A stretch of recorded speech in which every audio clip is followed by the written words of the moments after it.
Welcome back, investors, to Shark Investments, where I identify quality stocks for your further consideration. Now, before we get started today, I want to give a shout out to Joseph Hogue at Let's Talk Money. He offers plenty of good advice on all things money, and I recommend you check out his channel. Just go to the channels listing that I have on this one, and you'll see him along with some others that I either find valuable or just plain interesting. Now, today we're going to be finishing up Value Line Investment 10 with retail, wholesale, beverage, and tobacco industry. Two of the companies that you see up here are not going to make the final cut.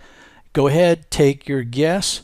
Now let's go swimming with the sharks and find out who it is.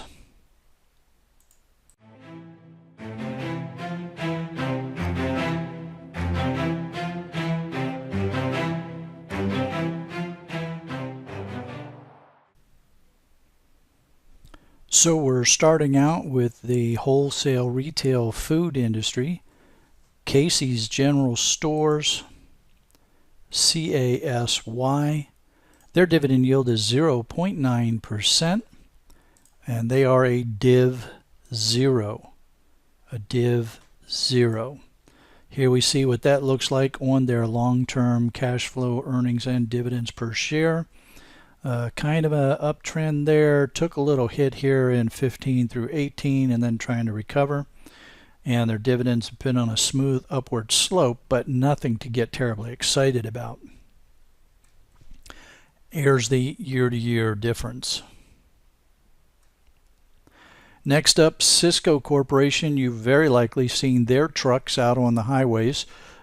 Cisco Corporation, SYY. Their dividend yield is 2.5%. They are also a Div 0. Those of you that want to diversify into the food industry may want to look at Cisco, but that yield is nothing to get too excited about. They are a pretty good company, but you can do better in the yield. Here's their long-term trend. They had been kind of up but a little bit flat there, and then they've recently had some changes, and they're doing pretty good since 14.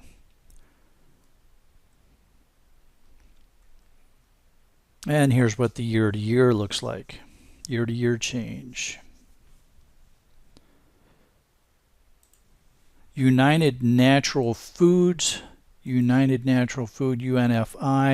they do not pay a dividend. There's that big nasty yellow bar. They are a CF cash flow 1. Here's what their long-term cash flow earnings per share looks like. Reasonably good upward slope there. And here is the year-to-year.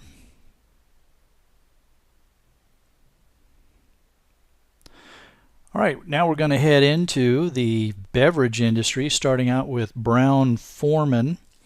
Now, you may not recognize Brown-Forman by name, but chances are you recognize some of their brands.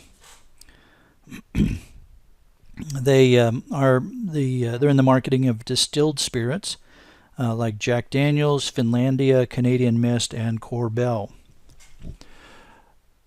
Brown-Forman BFB, their dividend yield is 1.4%. If you're going to get into the sin stocks, they might be someone to consider, if you consider that a sin. They are Div 0. Here's what their long-term cash flow, earnings per share, and dividend per share trend line looks like. Not too bad upward trend there. And there's the year-to-year. Brown-Forman. Chances are most of you have stock in this next company or the one after it. Coca-Cola, I am long in Coca-Cola, one of the first companies that I invested in when I started using this new method of analyzing companies, and I have not been disappointed. Ticker KO, their dividend yield 3.5%, filled with gold because it's above the 2.6 Dow Jones average. They are a Div 0, so Coca-Cola is out there trying to take care of their investors. Here's what the long-term trends look like for the cash flow, earnings, and dividend per share. So not bad at all there. And here is what the year-to-year differences look like.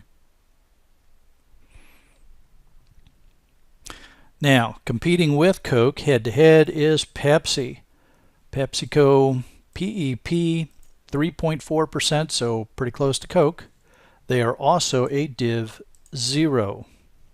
Now, a bit different though in the business model. PepsiCo is into more than just beverages.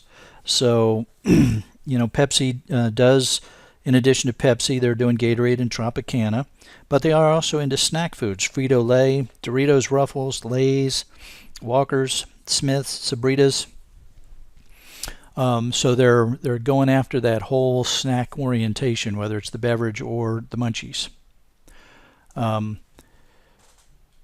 Whether or not you have an issue with the soda industry, the beverages may determine what you decide to do as far as your investments. I may add Pepsi to mine just to give me some additional exposure without all in one with Coke.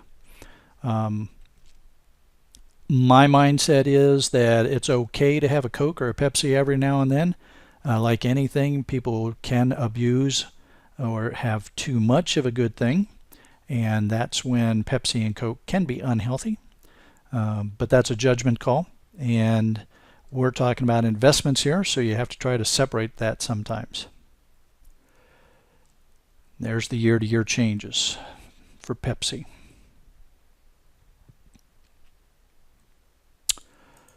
All right, now we're in tobacco industry. Universal Corporation in the tobacco industry. This is the only one of the tobacco stocks that meets my criteria. They're, not just cigarettes. They do pipe tobacco, cigar manufacturing. Their yield is 5.5%. They are a Div 0. Again, this would be in what folks would refer to as the sin stock portfolio. If you're going to venture into sin stocks, this might be one to consider for the income side of it. Their cash flow and earnings have been really bumpy, as you would expect with the tobacco industry, but they've worked hard to keep their dividends coming up and paying out. This is what it looks like on the year-to-year. Not my place to judge, and when it comes to investments, people have to take a step back and make their considerations from their moral, ethical, as well as business sense. There's plenty of money to be made in other places if you don't want to get into the sin stocks. If the sin stocks don't bother you, then here's one for you to consider. So here we are, the complete wrap-up for issue 10. We started out with the food processing companies, and we saw that we had a couple of the food processing companies that broke our 2.6 income threshold: Flowers Foods, Hershey, and J.M. Smucker.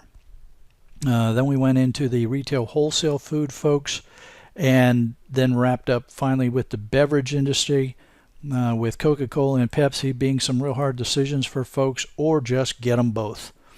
And finally, our tobacco play. But we had three companies that might surprise some folks. Depends on how much you pay attention to this industry and where things are at. So we're going to get right into those. I had a hard time picking which two to look at, but Archer Daniel Midland was the first one that I took a look at. They're yielding 3.1%, so that's not too bad. And you might even look over here and say, hey, wait a minute. It's a Div 1. How can that be that they're not qualified? Well, because remember, in the dividends, you're allowed one flat year but no negative year. They had a downward negative year right here from 13 to 14. They went from $1 per share to 96 cents per share. So that took them out of the running. But for some of you, you might say to yourself, well, that's not that bad, and 3.1% is a pretty good dividend, so I might consider Archer Daniel Midlands.